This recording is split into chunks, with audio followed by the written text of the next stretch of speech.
आपके पास डाटा तो होता है, लेकिन क्या आप वाकई उसे समझ भी पाते हैं कि नहीं? जो भी डाटा, नंबर्स, रिजल्ट, सर्वे, मार्क्स, ये कहाँ से आता है? आज की वीडियो में मैं आपको सिखाऊंगी वो स्किल जिससे आप कंफ्यूजिंग डाटा को सेकंड्स में समझ सकते हैं।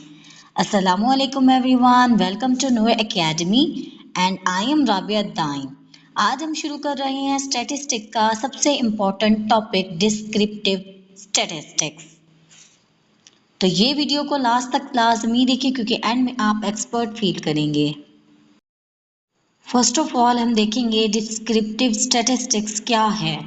ये स्टैटिस्टिक की वो ब्रांच है जो हमें हेल्प करती है डाटा को कलेक्ट करने में, डाटा को ऑर्गेनाइज करने में, डाटा को समराइज करने में और इसे मीनिंगफुल तरीके से प्रेजेंट करने में।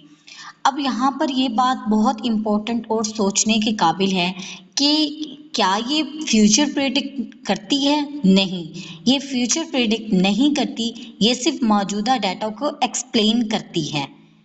आप खुद सोचेंगे कि अगर डाटा समझ ही ना आए तो फायदा क्या होगा इसका। इसके बाद हम देखेंगे why descriptive statistics is important. ये क्यों ज़रूरी है और हमें ये क्यों पढ़ना चाहिए। ये डाटा को आसान बनाने के लिए होता है। इसे हम बिजनेस और रिसर्च के लिए यूज़ कर सकते हैं। ये डिसीजन मेकिंग को स्ट्रॉन्ग बनाता है और यही डाटा साइंस की फाउंडेशन है। अगर आप फ्यूचर में एनालिस्ट बनना चाहते हैं तो ये आपकी फर्स्ट स्टेप होगी। अब हम देखेंगे, फर्ज करें आपके पास 10 स्टूडेंट के मार्क्स हैं। For example 60, 70, 80, 90, 75, 65, 95, 88 and 72। अब बताएं, क्या आप फौरन समझ सकते हैं? नहीं। यही डिस्क्रिप्टिव स्टैटिस्टिक्स अपनी प्रॉब्लम्स के साथ करती है। ये हमें बताती है कि एवरेज क्या है, हाईएस्ट क्या है, लोएस्ट क्या है, मोस्ट कॉमन क्या है, और सडनली डाटा क्लियर हो जाता है। इसके बाद हम देखेंगे types of descriptive statistics. Descriptive statistics के दो मेन पार्ट्स होते हैं, measure of central tendency and second one measure of dispersion. Central tendency में हमारे पास सबसे पहले आता है mean. Mean it's mean average. तमाम वैल्यूज़ को ऐड करके और उनकी ही वैल्यूज़ को काउंट करके डिवाइड करें। फॉर एग्जांपल, अगर हमारे पास कोई डाटा है 60 प्लस 70 प्लस 80 प्लस 90, तो ये कितनी वैल्यूज़ है हमारे पास? 4, 1 2 3 एंड 4। तो हम इसको क्या करेंगे, 4 पे डिवाइड कर देंगे, तो हमारे पास मीन क्या आ जाएगा? 75। इसके बाद हमारे पास आता है मीडियन। मीडियन होता है मिडिल वैल्यू, और ये डाटा को अरेंज करके निकाला जाता है।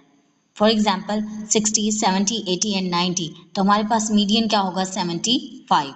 इसके बाद हम देखेंगे मोड। मोड ऐसी वैल्यू जो सबसे ज़्यादा बार रिपीट हुई हो। यहाँ पर एग्जाम्पल देखें 2, 3, 4 एंड 5। तो अब हमें यहाँ पर कैसे पता चलेगा कि मोड हमारे पास क्या है? यहाँ पर मोड देखें हमारे पास 3 है, क्योंकि हमारे पास जो डाटा था 2, 3, 3, 4 एंड 5, इसमें 3 वैल्यूज जो है वो 2 टाइम आई है। It's over mode.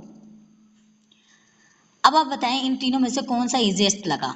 Okay, next देखें, मेजर ऑफ डिस्पर्शन में सबसे पहले हमारे पास आएगी रेंज। रेंज हमारे पास होती है हाईएस्ट माइनस लोएस्ट।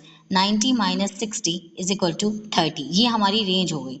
इसके बाद हमारे पास होता है स्टैंडर्ड डेविएशन। ये बताता है कि डाटा मीन से कितना दूर है। लो स्टैंडर्ड डेविएशन यानी कि डाटा क्लोज है। हाई स्टैंडर्ड डेविएशन यानी कि डाटा सेपरेट है। ये कॉन्सेप्ट थोड़ा सा ट्रिकी लग सकता है, लेकिन प्रैक्टिस से इजी हो जाता है। आज हमने क्या सीखा है? आज हमने सीखा है डिस्क्रिप्टिव स्टैटिस्टिक्स और इसकी importance, mean, median and mode, range and standard deviations. आप डाटा को बेहतर तरीके से समझ सकते हैं। अगर आप चाहते हैं कि स्टैटिस्टिक्स आपके लिए इजी हो जाए तो चैनल को सब्सक्राइब करें। नेक्स्ट लेक्चर में हम सीखेंगे इन्फ्रेंशियल स्टैटिस्टिक्स, जो कि फ्यूचर प्रिडिक्ट करती है। मिलते हैं नेक्स्ट वीडियो में। अल्लाह हाफिज़।